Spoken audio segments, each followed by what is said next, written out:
Hey y'all, I'm Karen Mayer Cunningham, the special education boss. If you've ever felt confused, overwhelmed, or just plain frustrated at the 504 IEP table, you are in the right place. Every week, I'm breaking down the rules, the rights, and the realities of special education so you can walk into meetings informed, empowered, and ready to make real change. And whether you're a parent, a teacher, an advocate, a school-based member, or somebody who's just trying to do right by a student, this podcast gives you straight talk, real answers, and tools that you can use immediately. I'm not here to play politics. I'm not here to play sides. I'm here to train people who sit at the table and teach you how to follow the law, ask the right questions, and protect the rights of students. So go ahead and hit subscribe, share this with a friend, and you know what? Meet me back here every single week. We're not just talking about change. We're making it. Because when you know better, you do better. And when we get it right for the child, we get it right for everybody. Hey guys, we're moving on to the next module. We're going to talk about evaluations and all of the options. And this is a big thing to unpack, evaluations and all the options. Most people have no idea what types of evaluations there are or sections of evaluations. We're going to start over with just the basic top sections of evaluation as it relates to an FIIE, an FIE, or a reevaluation. In an initial evaluation, you cannot skip sections. Even if Christina and the diagnostician said, yeah, he doesn't need that, he doesn't need that, he doesn't need that, you're not allowed to skip those sections. While you could agree with the parent to do informal, I would never allow that because you're doing what? You're assuming that they don't have an eligibility in that area. Just like this kiddo that's a junior in high school and he has an oral expression SLD, but he doesn't have a language impairment. But they should have done that because that you need both of those components to see the acuity of it. All of these components need to be in your initial evaluation. First is sociological. And sociological is often just fly right past that. Those are important components. And sometimes the person at the table will say, anything new at the house? I don't know, my Amazon boxes? I don't know. Sociological, is there something that happened that would impact your student that the school may or may not know about?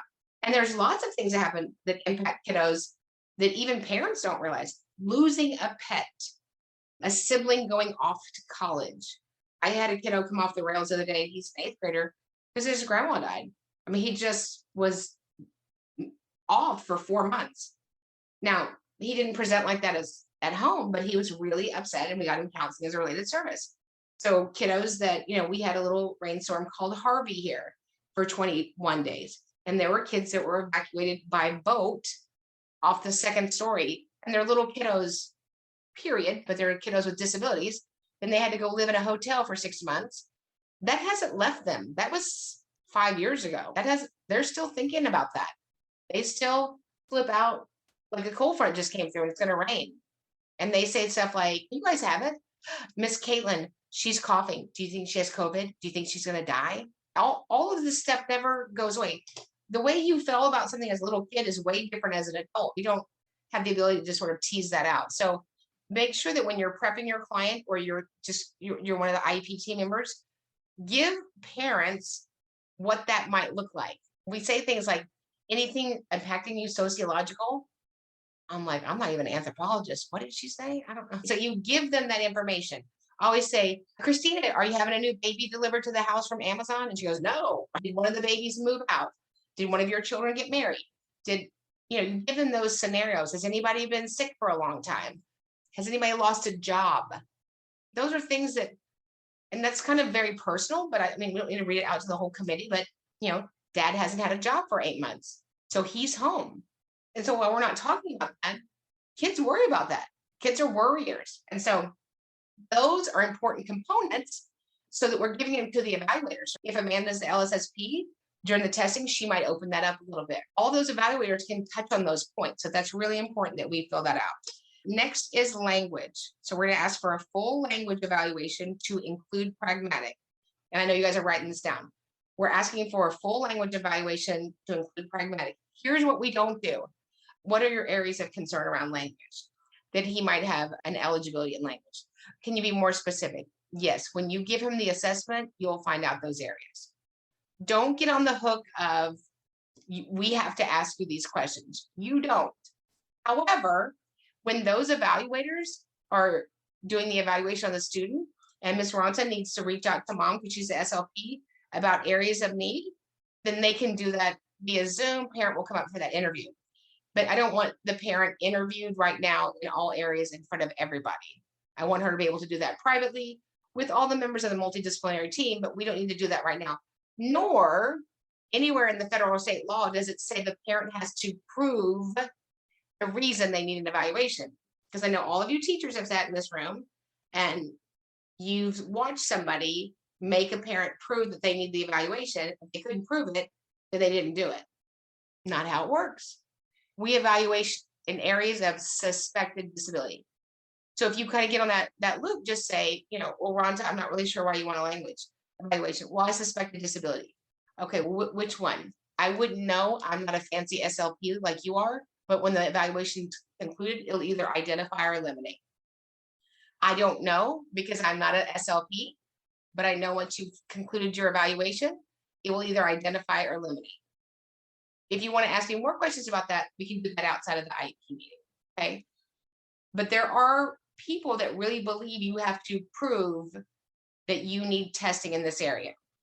And if that happens, just say, I'm going to call Karen. Is that what you want? Okay. People do that all over the globe. You don't have to prove that you need an evaluation. You don't have to prove they have an SLD to get an evaluation. You don't have to prove anything. It never says the word prove. Okay. And this is what I would say. When it gets like that and we get to circling about two, I'll circle twice with you. I'm not doing 3 times. I'll say, you know what, Dina, it looks like you're not wanting to grant that part of the evaluation. If you'll provide that to me in prior written notice by close of business. I didn't say that. Oh, it kind of felt like that. Okay, I'm sorry. But sure, let us know when we can sign notice and consent, right? I'm not doing that thing. And I know that evaluators are pressured from the top down to decrease evaluations. Evaluations are what? They are expensive. They are expensive. I mean, I'll have it tomorrow. I don't know how I secretly got this, but I'm a professional printer. I print late at night. I've been known to throw several breakers during winter. I got the heater going, the printer. My husband's like, do we have to have a printer at the bathtub? Yes, that's where I do my best work. When it says don't put a hairdryer in the bathtub, it didn't say don't put a printer. I'm saying write that down, Peggy. I'm sure I need a behavior intervention over that. Okay. And don't ask me how many printers I have in the house. 5. Is that wrong? Is that wrong, Caitlin? Is that too many? I don't think it is. I don't think it is. 5's plenty, right? 3. Maybe that should be an IEP goal. And with 2 verbal prompts, she will reduce her printer use by the end of 36 instructional weeks. Okay. Really, really important that you know the evaluations and they're all important. They are all important. See, we all have a blind spot, literally, spiritually and physically. Everybody has a blind spot. I do it too. Sometimes I'm like, oh, I can't believe I missed this, but I miss it. That's why I have to have everything printed out in front of me and go, I know Billy, I've had Billy forever. He's not reading. And I'm going back and forth. So always figuring out what pieces of the puzzle are missing. We have to have the evaluations. We have to have them. Okay. Full language evaluation to include pragmatic. There's 8 areas of eligibility under language. 8 areas of eligibility. And you're going to order the fancy book or do the trainings with ASHA because the speech language pathologists, they are wicked smart. And they do the most beautiful, pristine goals, objectives, and benchmarks. You want to partner with an SLP, they know how to write an IEP goal. And also, if you're in an IEP meeting and somebody's struggling with goals, I would say, Miss Smith, who is the world's greatest international global life changer SLP, she can help you with that goal. We're always honoring people. And they're like, SLPs are like, thank you. Because they're so good at that. Okay. Next, we're going to ask for, next section is medical physical. Okay. Medical physical. This is where, and we talked about it earlier, we get into that, Peggy, could you please list all the pills you take late at night with a cup of wine? We don't do all that. Just say, we just want to make sure that this is current.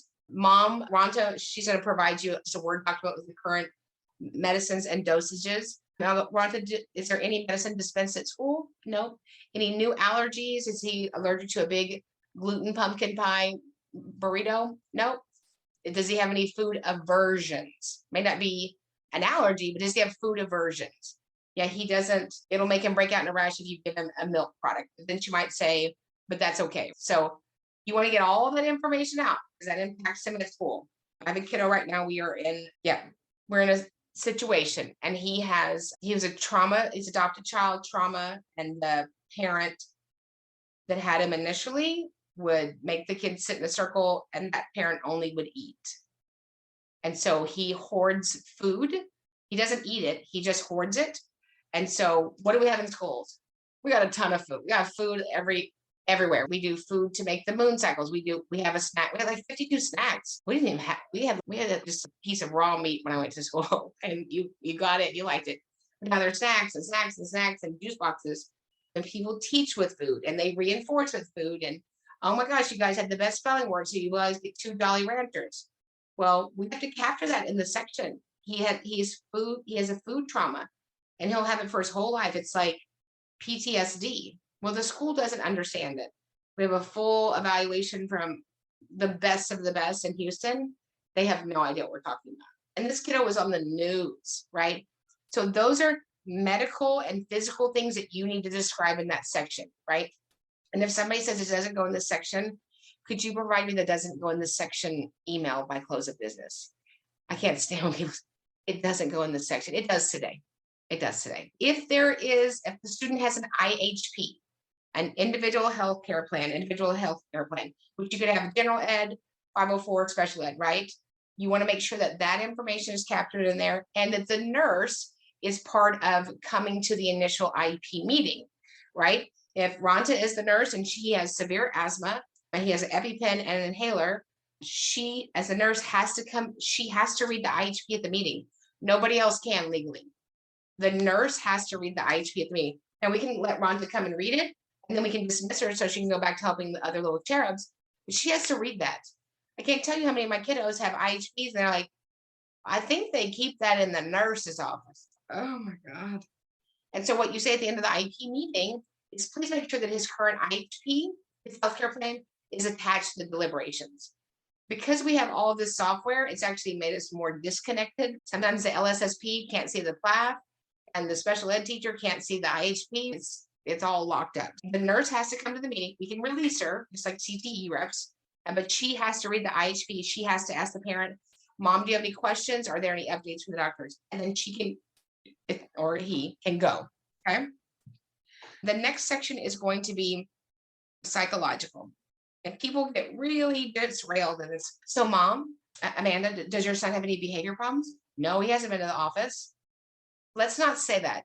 Do we have any behavior problems? Behaviors aren't problems, they're behavior. So when you categorize it that way, it's not really, it's misleading to the parent. Are there any behavioral concerns? Are there any behavioral needs? And all of us have behaviors. We all respond to the world with behaviors. So again, you have to give that parent, even the school, what does that mean? Does he have a hard time starting work? That's a behavior. So I can't tell you how many evaluations say, oh, Caitlin's son has never been to the office this year. He has no office referrals. Well, if office referrals got you in special ed, I would have been in special ed. I liked being in the office, right? I invented the office. I invented the color change. So when you tell parents, when you ask them, are there any behavior problems? No, he's very respectful. Nobody said he wasn't respectful. You could have ADHD, ED, and autism and be respectful. And so very misunderstood space as it relates to, I see it with teachers, they don't really understand that. They think you're a behavior kiddo, you have a bit. So it's a behavior need. Do you sit and chew on your cuticles when you're working on your work? Mm-hmm. And are they always, rough and ragged? So that's a behavior that might rise, maybe not, but might rise to the level that we write a goal around within 36 instructional weeks. He'll use, I don't know what he'll use. We use fancy little tape. We use cute stickers that will teach him to stop do that. He doesn't even know he's doing it. All of these things that will impact a child as an adult, those are things that we write goals around. Not every single thing, but I had a little girl who was, I think she ended up being the salutatorian. And she was it took us 4 meetings, 4 long meetings for me to help them, help me, help them, help them. I said, she pulls out all of her eyebrows on the right side when she works. Mm-hmm. I feel like when you say something like that, they go, mm-hmm.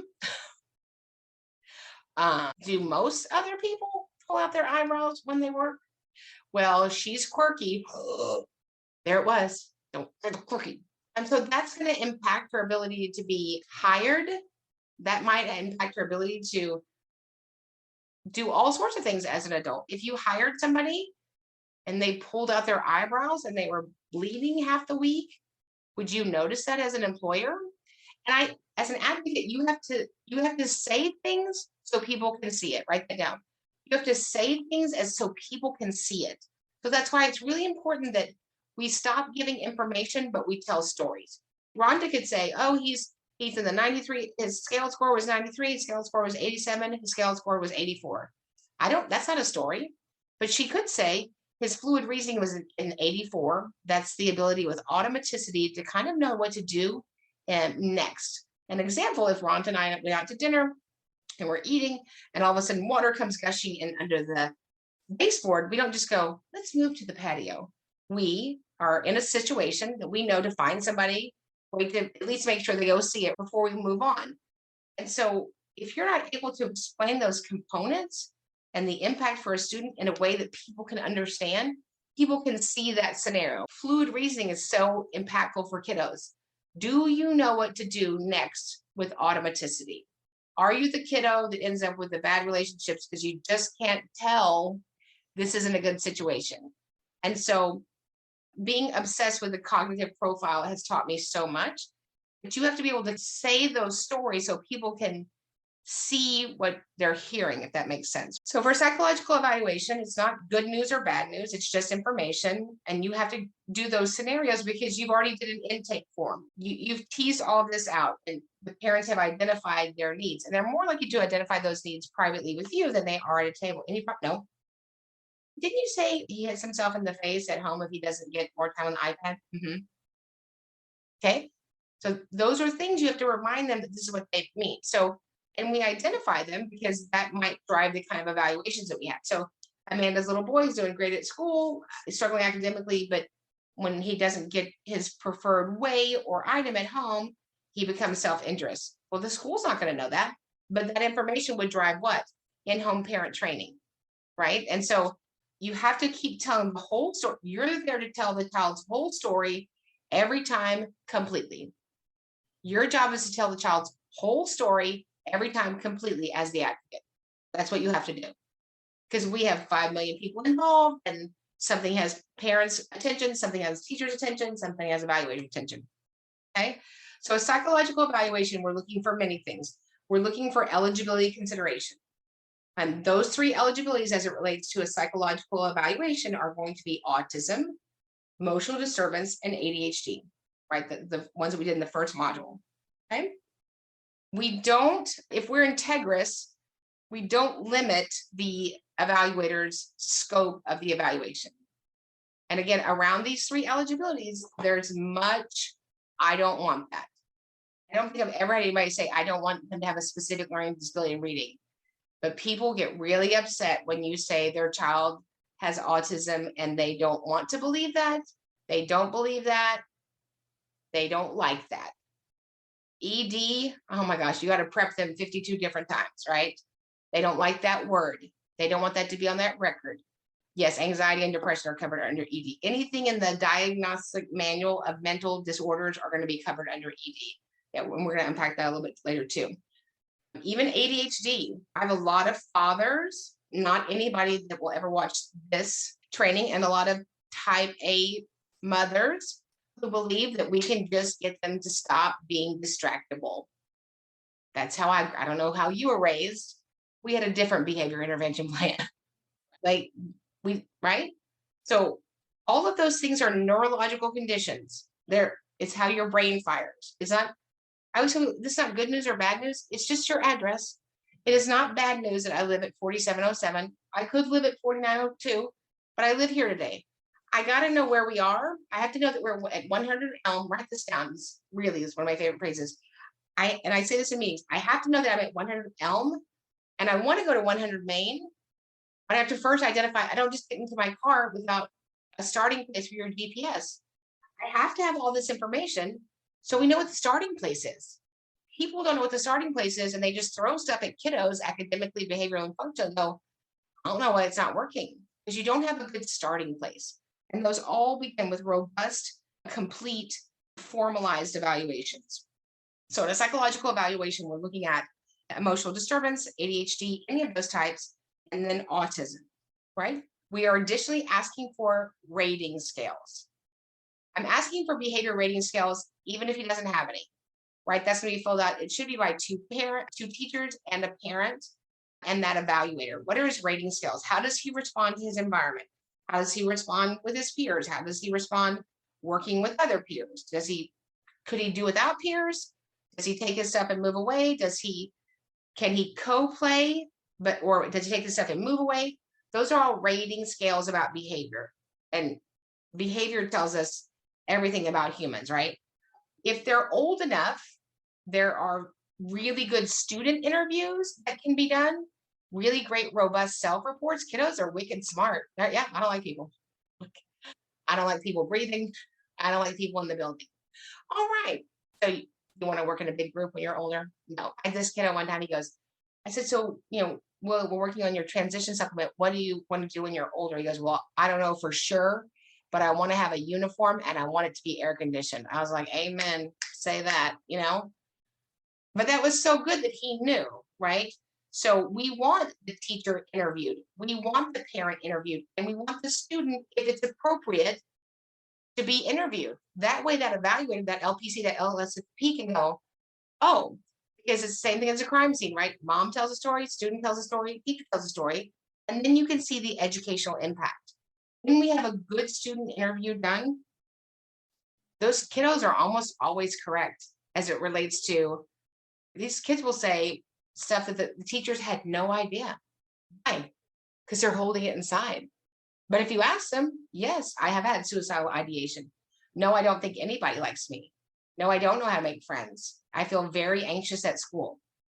I'm self-interest at home, like stuff that nobody knew.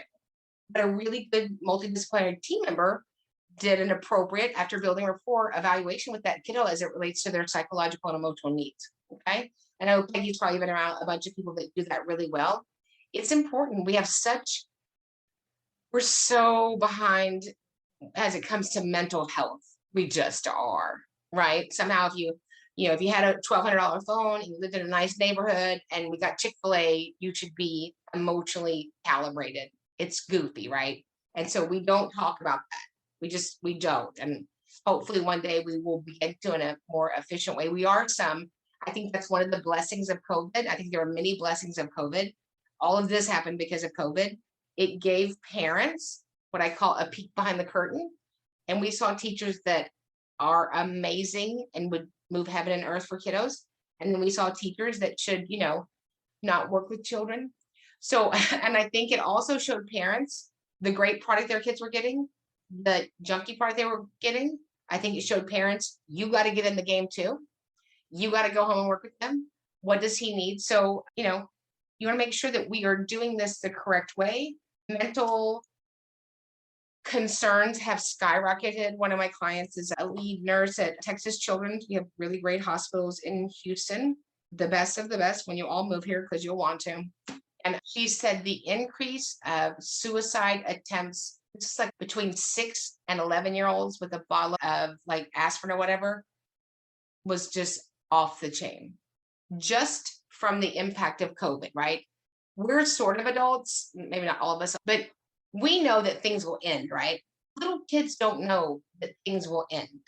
I can't imagine not going to my prom with that guy with those ugly blue ruffles. I can't imagine not graduating. I can't imagine all of us walking around scared we're about to die if we touch something. I can't imagine us going to school and then we're supposed to log onto a computer.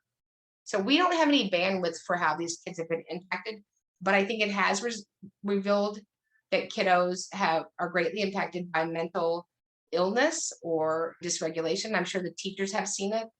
I have had, I don't know, an influx of families, kiddos, National Honor Society kiddos, no kind of real known problems at home. They can't leave the house. They can't get up. They can't get dressed. They can't go to school. I have all these kids all of a sudden that are homebound just because of whatever is going on in their hearts and their belief system and their mind about their world, right? And there's no They never had, these are kids in high school, they never had a disability, but they're so overwhelmed by the impact of media and COVID, and we're all dying, and it's never going to be back to normal. And so I think that's one of the blessings of COVID is that we have had to acknowledge and stand up and say that we do have mental wellness is as important as academic wellness, behavioral wellness, and communicative wellness. So additionally, we're going to ask for rating scales. I'm going to ask for that for anybody because we don't know what we don't know. I'm going to ask for the student to be interviewed on a standardized instrument if it's cognitively and socially, emotionally appropriate. And then I'm going to ask for a CRS. I'm going to ask for counseling as a related service. So most people have no idea what that means. A lot of pushback on that because that costs cha-ching.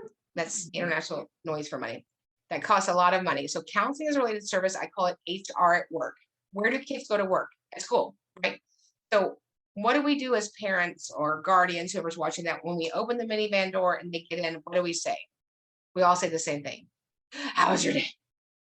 Why do we say that? And what do they say? They say that four-letter word, fine. What do you mean by that? Nothing. Did you play with Billy? Did something happen with Billy? Do you like Billy? Did the teacher say something? Do I need to call somebody? Do I need to go in? Do I need to park? No, right? And so we are all trying to be their teacher, special ed teacher from our minivan. Stop doing that. You cannot do that. The school-based members have to provide them an education. So counseling as a related service is only received after you have the evaluation and you receive a need for that. So my oldest son who was in special ed, he had counseling as a related service. It was gold, right? The things that impact him and the way he feels about school are the way he feels about school. Scenarios, real or imagined.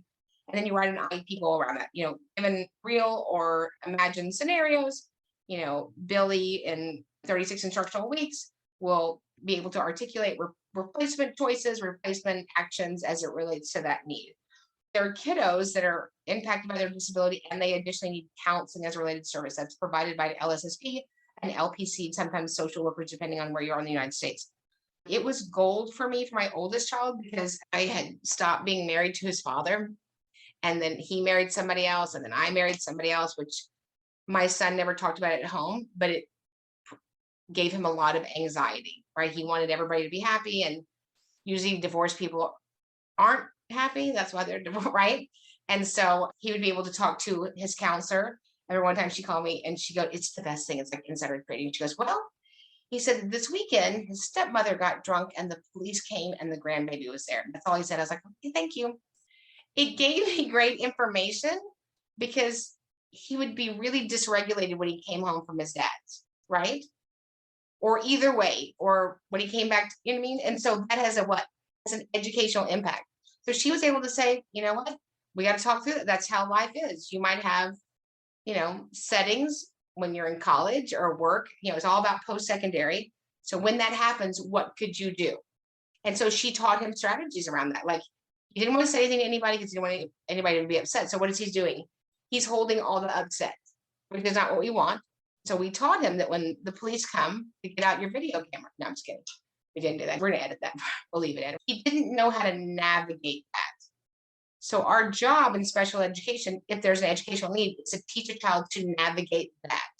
Navigate math, navigate social communication, navigate when mom and dad and dad and dad and mom has a new wife and dad has two girlfriends or whatever, all this stuff happens. And then she was able in a way to teach him strategies to, when he needed to talk to us about it, that he was able to get to talk with me and my ex in a way that was sanitary, but addressed it. And when that happens, we have to address it. Our kids are there. Us, I don't know how you were raised, but if we had something explode in the house and we were all supposed to put a smile on our face and keep going, we didn't talk about it. Like it didn't happen. Most people that I know want to move on. They just move on. Okay, when you move on and you're the problem, you're still there. So we have to resolve these things for kiddos and teach kiddos that you can resolve things. You can work on anything. So counseling as a related service is phenomenal. Now, in that, you will get the LSSP that says, so why do we have any IEP goal? Why do we have specially designed instruction? So that we can make progress on the educational plan. So a lot of times, when I say a lot, 85% will tell you, well, Elizabeth, she doesn't meet eligibility for counseling as a related service because she's making progress on her IEP goals. Wow, not in the federal code, but I appreciate how you just pulled that out. Somebody taught them to say that. You can only have counseling as a related service if you're not making progress on your IEP goals. And so what would I say? Could you provide me that code by close of business? Because if that's true, and it could be true, that's either going to be in the federal code. I know it's not in the federal code, and you know it's not in the federal code because the federal code doesn't change. But it could, I mean, federal law, but it could be your state code. You could be in a goofy state where they're like, yep, you have this. But that's not in the federal code. Remember, the state code should never remove an educational benefit from the federal code, which I believe these states not giving dyslexia does. I believe Nevada does. If I had time to go out there and handle Nevada, I would. I guess what happens in Nevada really does stand. I don't have time to go handle that, but if you're watching this training, you're in Nevada, go fix that. Let me know when you did it. Okay. Unfortunately, the federal government lets states oversee themselves. How's that working? It's working really good. So you have to realize that even how they say it in your great state, it wouldn't reduce, and write this down, it would never reduce the educational benefit for a child with disabilities. It's different language. Every state has different language. Their state statute, our state code in Texas is 385 pages long. And I'm the only weirdo that prints it out. Article 7, which I think we all know is Indiana. You guys will have a lot of clients in Indiana. Don't thank me now. They have Article 7, it's 135 pages long. That's their code. It has different language in there. So your state will have different code, but that code will not reduce the educational benefit or the intent from IDEA. Okay. All right. So under psychological evaluation, we're looking at all areas of eligibility. We're requesting normed rating scales. If need be, you're requesting counseling as a related service. If you don't need it, don't request it. I'm not a get everything you can, because we're going to show them. If somebody is in the gifted and talented program, I'm not going to ask to see if he knows how to do math. Obviously, he knows how to do math. I'm trying to do a cognitive profile, but we don't just ask for stuff because it's available, right? And then under the psychological emotional behavior section, we may be asking for an FBA, a functional behavior assessment. And that's when we suspect that his disability, his behavior is not going to be able to successfully be managed solely by the general ed special education teacher, that we need a plan above what teachers do, good teaching, to teach this child strategies to self-manage their disability. So as it relates to behavior, we could have 3 areas of support, right? We could have accommodations, and a goal, and then we could have accommodations, a goal, and additionally a behavior intervention plan. The only way that you get a behavior intervention plan is that you have to have an FBA first, a functional behavior assessment. Both of those, not that I'm giving a round of applause to the old 504, you can have a behavior plan in a 504, right? You can have medical in a 504, you can have dyslexia in a 504, and you can have a behavior plan, and you can have psych services, okay? And then that's the 4th thing that we're asking for, or 5th or 6th, whatever I have, is under psychological evaluation, we might just be saying, we're requesting psych services. So psych services are different than counseling as a related service. So psych services are the umbrella, right? Peggy is the LSSP in the campus. Psych services mean we have a allotted period of time, usually by grading period. The student has 60 minutes of psych services. That gives her the ability to pull that student, work with that student, provide consult and direct teach to the staff as it relates to the impact of his psychological and emotional behavioral needs, right? Counseling as a related service is a different product because it's attached to a goal. Psych services are not attached to a goal. Psych services can be delivered consult direct in a group or direct to the student. Counseling as a related service is only direct to the student because you're working on their one counseling goal. You wouldn't bring in 5 kids to work on counseling. Does that make sense? And so out of that, you might also ask for, in the psychological space, you guys have to really unpack this. You might ask for a formal executive functioning assessment, and they have those. It's so important that we know, is it cognitive? Is it autism? Is it executive functioning? Those are all important. They're not all the same thing, right? Anybody in the school, general ed, special ed, can have psych services. You can just have them. So if we're sitting in a 504 and I just Ronta's my new client. I'm going to say we would like to add 504 psych services today. We just add them. So I was in a meeting the other day, and the LSSP, who's a veteran LSSP, she said, well, you can't have that in a 504. I said, you can. You can, right? And the principal goes, no, I don't, you can't have that. So you can, because I said you can, right? So I had to pull up very quickly the Texas code, and I had to figure out that's why you have that second computer. That's why I want you all to stay remote, right? So on the second computer, I pulled up psych services for LSSP. What it took me to were her LSSP certifications in Texas. So in Texas, that's under the State Board of Administrators of Education. They're all kind of in different places. So what are the responsibilities and obligations of an LSSP? What are the duties and obligations of a diagnostician? Like we just did a training in the academy. The diagnostician has 10 standards of certification that they have to abide by. 10. If you ever read those out at a meeting, the diagnostician would be like, where'd you get that from? So it says, and it was tied under LSSPs in Texas they're under HHS or TDLR, Texas Department of Licensing. Anyway, so it said in this, I gave them the statute, it was 286 point something, write that down. And it said the LSSP's responsibilities as it relates to general ed, 504, and IDEA. Oh, and they didn't know that. So I cut and pasted and I sent it over to them, and I had him write the statute number in the deliberations. They just didn't know. Most people don't know because they don't know, because nobody trained them. Nobody has time and money to invest in their own training. And what it would take to gather all this information, it just takes a lot of time, right? So she was like, I didn't know that. I didn't have to say, what kind of LSSP are you? Why are you trying to rob the, they didn't know. And even the principal, he's like, tell me, Ms. Cunningham, can you tell me what that number is again? Like, they were glad to know. And I was glad that this kiddo who's transitioning genders needs that while we're waiting for the full evaluation. They need access to psych services. Okay. So again, psychological evaluation, we're looking for eligibilities, rating scales, counseling as a related service evaluation, functional behavior assessment, and I always say consideration for psych services.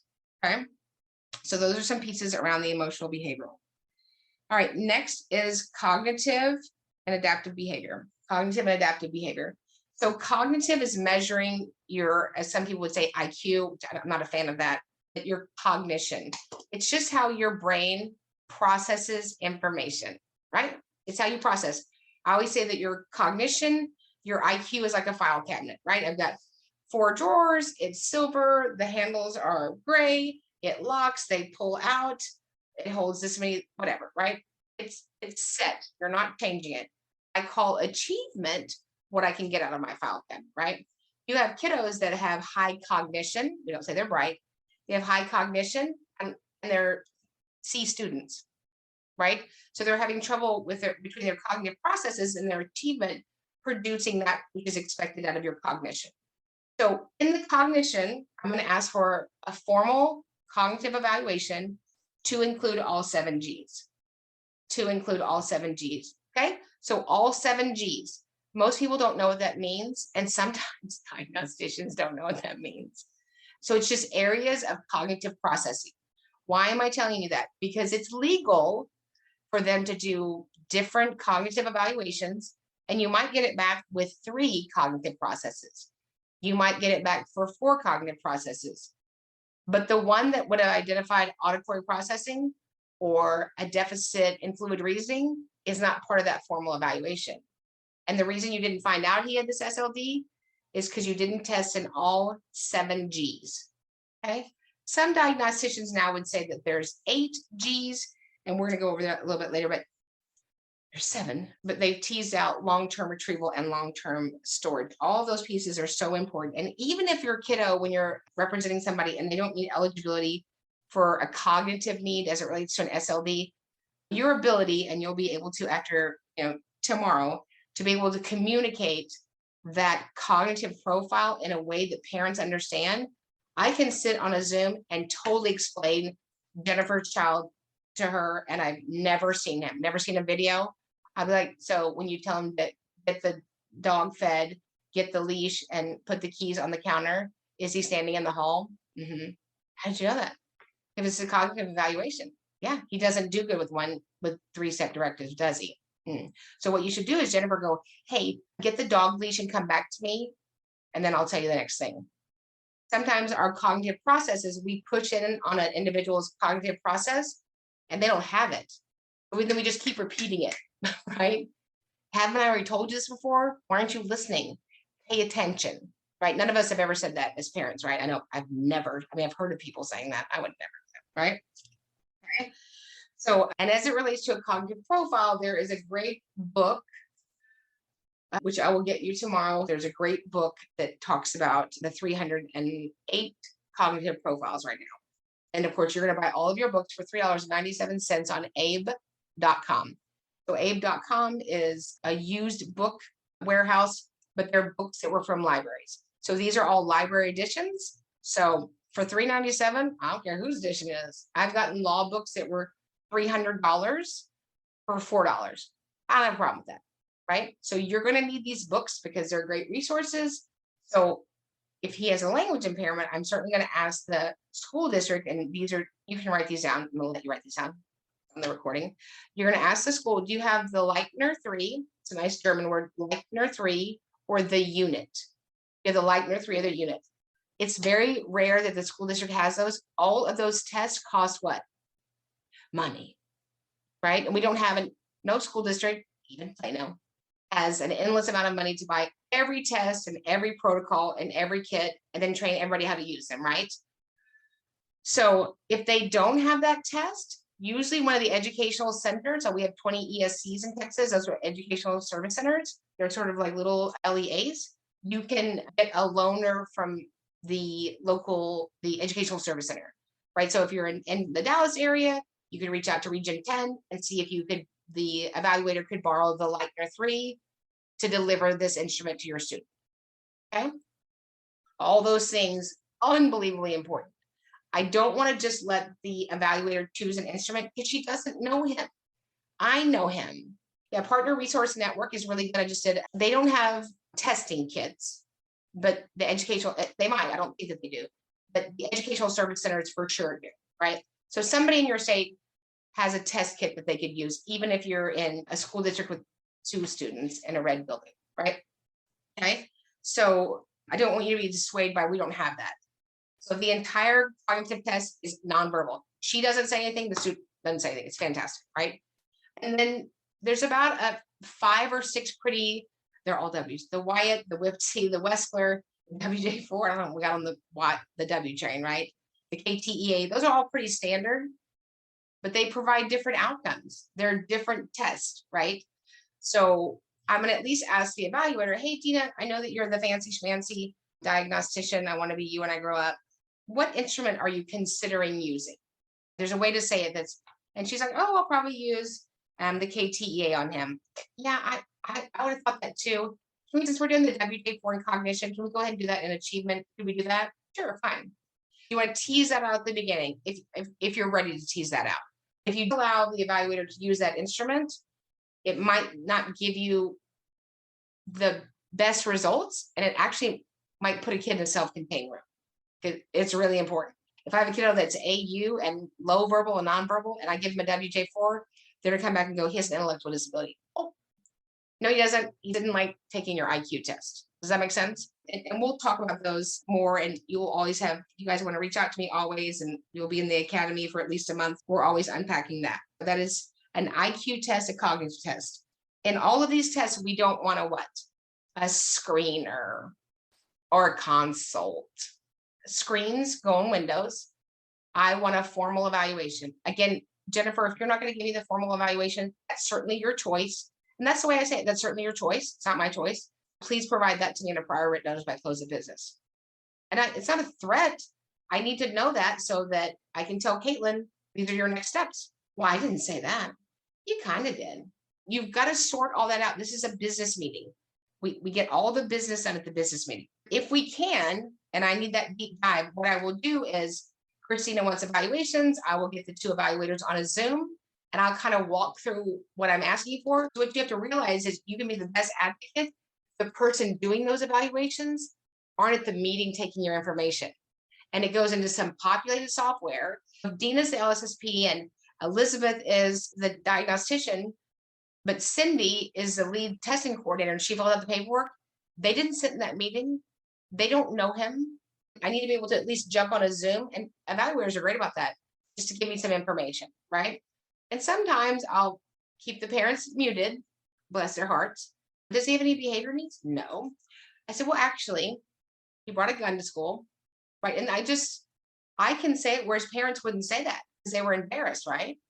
Or they don't want anybody to know about it. But I don't necessarily want anybody to know about it either. But I need to tell the evaluator so that she has as much information so that she can see clear when she's evaluating that student. Does that make sense? So there's ways of doing it without laying it all out at the meeting. Okay. So then we're going to do adaptive behavior. Okay. So again, that is a test that is given formally to the parent/parents, and it should be 2 teachers. Okay. And it's, for lack of a better word, it's how much do I look like peers my age in other settings, right? Do I look like the other, my 8th graders at recess? There's not 8th graders at recess. Do I look like the other 8-year-olds at recess? Do I look like the other 8-year-olds when I'm eating? Do I look like the other 8-year-olds when I'm washing my hands? Do I look like the other 8-year-olds when I'm communicating? Do I look like the other 8-year-olds when I'm relaxing and playing and recreation? And that's how you fill that out. Okay. Next, we have formal achievement.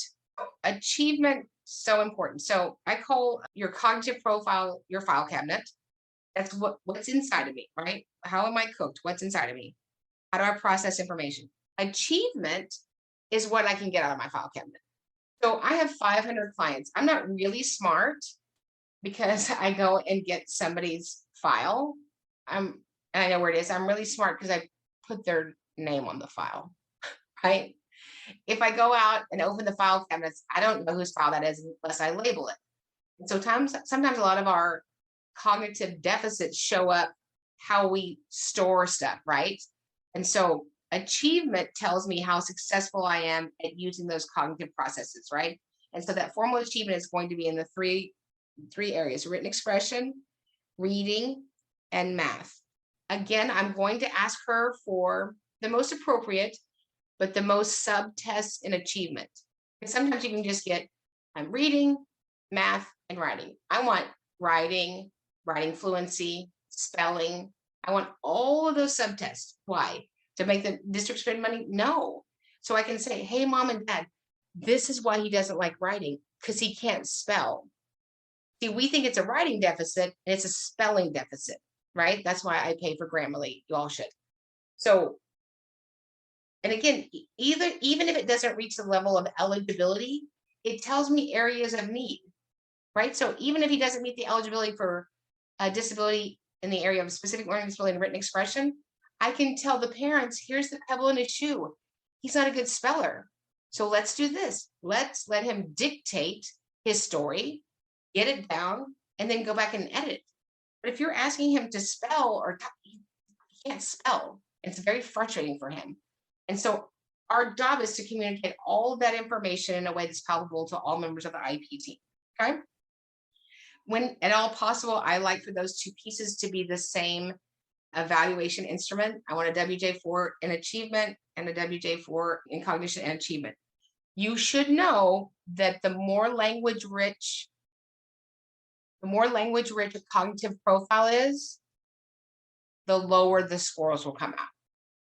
So a lot of cognitive assessments have pictures, they have stuff in the kit that you can play with. I'm not saying it correctly, right? But a WJ4 is all I'm asking, answer. It also gives me the most pristine results as it relates to an SLD. But if it's not appropriate for a little kiddo that, is busy and has a lot of behavior, it has a speech impairment, that's fine. But it is, if I give somebody the Wyatt and I give them the WJ4, the numbers are going to be lower on the WJ4. And often diagnosticians will go, I don't like that. Well, I don't know that I don't like it, but it gives me more accuracy, right? I consider the WJ4 the full blood workup when you're doing a blood panel, right? Instead of just a couple of tests. Okay. But again, we always say in the meeting, we're very respectful. I'm not the evaluator. Certainly you choose whatever instrument's appropriate, but I just wanted to give you this information to give you a little more information about the kiddo. Okay. Then comes related and or instructional services. So those are very long, and we're getting into those. We're going to get to those. Well, we're going to unpack that right now, but we're going to get to them really in detail at the end of today and really a lot tomorrow. So related instructional services. So in special ed under Child Find, it says, I'm looking for a child that has a disability and they're in need of special education and or related services. That's what it says in the federal code. So what is a related or instructional service? It is something additional that a student needs to be successful. It could be speech therapy. It could be orientation mobility. It could be deaf and hard of hearing itinerant services. It could be audiological services. It could be adaptive PE. It could be counseling as a related service. It could be occupational therapy. It could be music therapy. It could be a lot of different things. It could be physical therapy. When you get into this section, it's really important that you know what a child might need, because usually at a general initial consult for evaluation, the assessment team wouldn't know that. Obviously, if you're looking for a speech impairment, there are some eligibilities that have a direct service, right? But PT isn't an eligibility, right? So speech language impairment is an eligibility that has the same name, instructional service. You have to know what those are. We'll unpack those a little bit later. They're very, very important as it relates to a child with a disability, because again, once you start the evaluation process, you can't just get to a meeting and you have an advocate, or you are the advocate and go, oh, she didn't sign. Because by the time we do the evaluations, that's 9 weeks. Then we have 30 days to come back to the table, right? We only have 180 days in a school year. We're starting all over again when we add these other services, because you didn't ask for it initially for this evaluation. Plus, we're not doing it together. I want that evaluation to look at this kiddo at the same time, right? So, in as much as you can get that right from the jump, do that. So you'll pick up clients at different places in their special ed process, right? But just got a brand new client that's neighbors with all the other people in the great, what is her name? I'm gonna person that I know everybody's name. Okay, the young lady, Alexis, and they were at the parish, and she had signed notice and consent in December. And so she's like, well, I've already signed notice and consent. I said, that's fine. While the testing's going on, we can go back in and add stuff, right? So I went back in and I asked for OT and sensory, OT and written expression, music therapy, and AT and written expression. And she was like, oh, you're welcome, right? Because I knew that she didn't have that in there. So probably the top 3 that I'm going to always add on is music therapy. Music therapy is provided to a student to help them make gains on their IEP goals. If you guys had to clean out, a shed that was 200 degrees in August, might it be a little less unenjoyable if you had music on, right? Not for all people. My husband's Mensa. He doesn't like music. He likes a cave and nobody talking. That's why he married me, right? So, but if I'm gonna have to do something, I'm like, I want some music, right? So a lot of times with our kiddos, if we give them music while they're working on their goal, if we give them music during writer's workshop, they make more progress on their goal because they have that music, right? That's how we learned everything initially, right? Our ABCs with music, all of that. So it's music therapy. It's not, do you like music? Do you like singing? People get that all confused, because I have kiddos that love music, and the music therapist evaluation, they're like, what are you doing? Who are you? I don't want to touch your banjo, right? So that is a great evaluation, and schools are always stunned when I ask for it, and I ask for it. We don't have that, Karen. We'll have to contract for it. Okay. I got a contract for this haircut. That doesn't bother me. I have a co-op. We have to find somebody. Great, find somebody. Okay. The top 3 that I'm asked for is music therapy and then OT. I'm asked for OT and sensory and OT and written expression. You've got to tease that out when you're asking for the evaluation. Yeah, we'll do an OT eval. We do that all. Okay. Even if you do it all, Miss Smith, could you just write it down like that just to make me feel better? Because otherwise I won't be able to sleep at night. So an occupational therapy evaluation and written expression, and an occupational therapy evaluation and sensory. Occupational therapy, as it relates to written expression, is literally the mechanics of how you hold things at school. Very, very little occupational therapy around written expression at school. Those are, can you cut, staple, and hold a writing instrument? I had a kiddo one time that had a goal of stapling. He would like stable for 10 minutes once a week. I'm like, we need to stop that. I don't, do you grow up to be a professional stapler? I don't know. Andrea said they will not provide OT in our district unless you have a significant physical disability. There's a word for that, lying. That's not even a thing. They literally told me in the IEP meeting, we only do OT evals for. That's your trick question. Were you recording? Well, no. Yeah, that's when the lying happens. That's why before I knew better. Before I knew better. Yeah, when people say stuff like, we can only do that if this, what are we going to say, kids? Can you provide that to me in writing by close of business? And they're going to say, do you know Karen? I do. Yeah. That sounds really good, doesn't it? Just like you don't want to go to ESY. Those are for kids that aren't potty trained. What are you talking about? All right. OT and written expression and OT and sensory. And you'll get into that. Why are you wanting that, Ms. Cunningham? Because I think there's a deficit there. That's also a phrase you can use. I think there's a deficit there. There's a need there. There's a deficit. He's not consistent with his sensory needs. He's not consistent with his written production. Don't get into that rabbit trail again after twice. If you're going to, now when you're this is the word you want to use. We want to use legal words. If you're going to deny, that's the word. If you're going to deny the parent this evaluation, please provide that by close of business. They hate when you use that cuss word. Deny. I mean, everybody's clutching their pearls. We never said that we wouldn't do that for Andrea. We love her. I love when they do that. That's when you got a whole bunch of yes, ma'am, yes, ma'am, yes, ma'am. Yeah. When you're in a meeting, they're like, Ms. Cunningham. I'm like, parents here, parents here. And the parents are like, I asked them the same thing. I'm like, yes, but you didn't bite them on the ankle. OT and sensory and OT and written expression. We all have sensory needs. I have my world set up based on my sensory needs. I have 1, 2, 3, 4, 5, 6, 7, 8 lights on right now in my room. I like a lot of lights, and that was before I don't know how many lights in my room. Let's try by the breaker. It's like, is that like a football stadium? No, it's just my office. I like a lot of light. I always have. I like the windows open, the blinds open. Those are all sensory things. If I put a blue, I heard it yesterday, a blue cutie slip over the light over his desk. You guys are smarter than I am. You know what that is. If that makes gains, then let's do that. If he needs a squishy ball, or I don't know, the Velcro under the table, that creeps me out a little bit. That's fine.